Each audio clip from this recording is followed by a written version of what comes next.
Hey, folks, KennyWhiteSports.com, Brian Blessing and Kenny White, and we are talking about the greatest their due team of all time.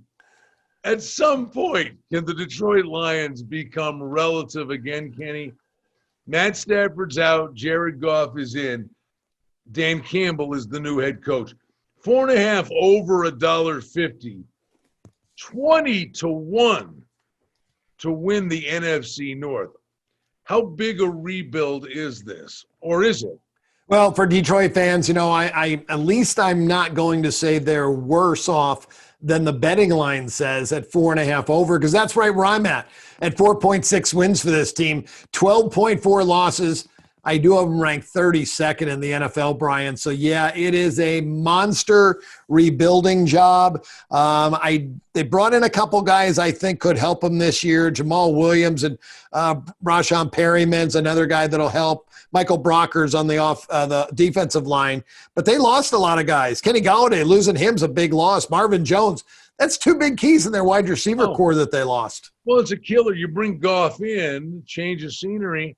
Their top three wideouts are gone. You alluded to the fact Perryman's there, Terrell Williams, and Quintez Cephas.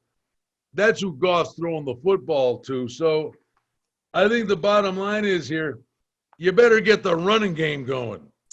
Yeah, I think they're going to have to. They paid a lot of money for DeAndre Swift, so they do have to get him going.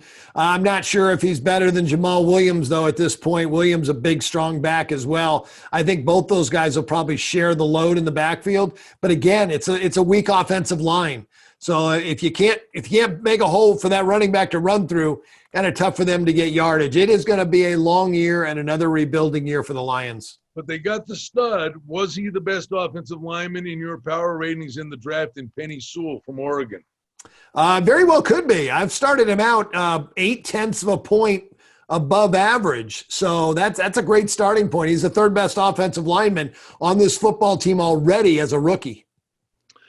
And a real weapon for them. The guy looked like a stud coming out of college. And it seems like the game really started to slow down for him a little bit.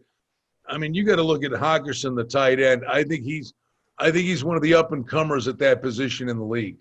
Yeah, T.J. Hockenson's got great size at 6'5", 250. Not quite as big as Kelsey, but he runs a 4.7. So he does bring good speed to the party. He's a good blocker.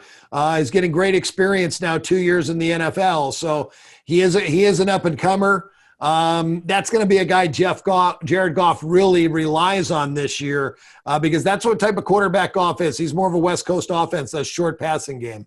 Well, Dan Campbell can talk the talk. We've seen his press conferences. Let's see if he can walk the walk with the Lions this year. Where do you have him ranked overall, Kenny? How far down the ladder? Yeah, number 32 in the NFL, 93.5 rating, 6.5 points below average. Last year they ended the season at a 94. So it's a half-point drop-off. But, hey, no Matthew Stafford, and you have Jared Goff. Matthew Stafford's the better quarterback still at this stage of his career. According to Kenny White, nowhere to go but up for the Detroit Lions. I'm Brian Blessing. Thanks for joining us at KennyWhiteSports.com.